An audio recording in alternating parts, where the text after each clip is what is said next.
नमस्कार, मिथिला मंच में आपका स्वागत है। मैं मनोज और बड़ी खबर हम बता दें, अभी भारतीय जनता पार्टी की कार्यकारिणी की बैठक चल रही है और हम बता दें अब यह तय हो चुका है कि सुशील मोदी डिप्टी सीएम नहीं होंगे। तो अब सवाल यह है कि सुशील मोदी और नीतीश कुमार के बीच जो तालमेल था, आने वाले जो मंत्रिमंडल बनेंगे, क्या वो तालमेल कायम होगा? हालांकि अभी तुरंत सुशील मोदी ने जो ट्वीट किया है उसमें साफ उन्होंने कहा है और उनके अंतिम शब्द से उन्होंने कहा कि वो कार्यकर्ता पद उनसे कोई छीन नहीं सकता। यानी उनको इस बात का ग्लानि है कि उनसे डिप्टी सीएम का पद किसी ने छीना है।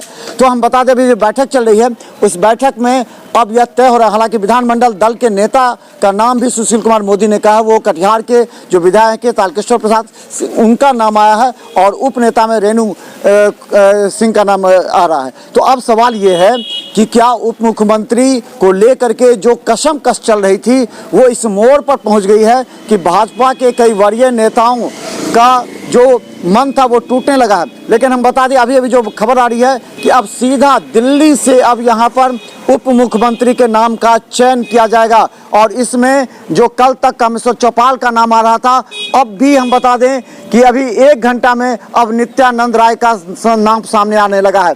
नित्यानंद राय बिहार के डिप्टी सीएम हो सकते हैं, ये बड़ी खबर हम बता दें।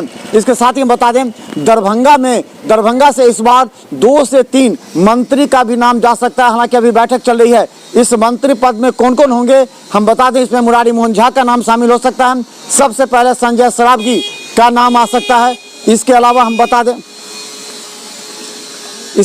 बता दें कि जो वीआईपी पार्टी हैं उसमें मिश्री लाल यादव का नाम आ सकता है। इसलिए हम बता दें वीआईपी से मिश्री लाल यादव का नाम इसलिए आ सकता है कि यहाँ से जो मुकेश सहनी का राष्ट्रीय जनता दल से जो अलगाव हुआ था, मुकेश सहनी ने कल ये बयान दिया था कि हो सकता है जो कल तक मुझे भगा रहे थे आज वो मुझे बुला रहे हैं।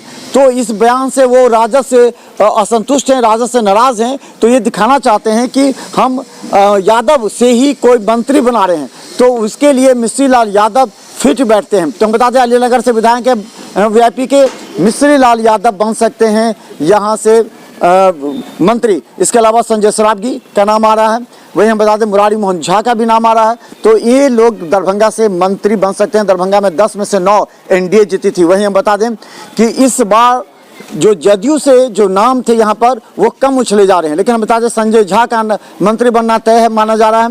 इसके अलावा बता दें कि मदन सहनी का भी नाम आ रहा है कि वो मंत्री बन सकते हैं, लेकिन अभी तक क्लियर नहीं है। ये अभी 1 घंटा के बाद आपको मिथिला मंच भी बता देगी कि बिहार के डिप्टी सीएम कौन हो सकते हैं और दरभंगा का कौन कौन मंत्री होगा। देखते हैं मिथिला मंच को यूट्यूब में सब्सक्राइब कर हर अपडेट खबर। धन्यवाद।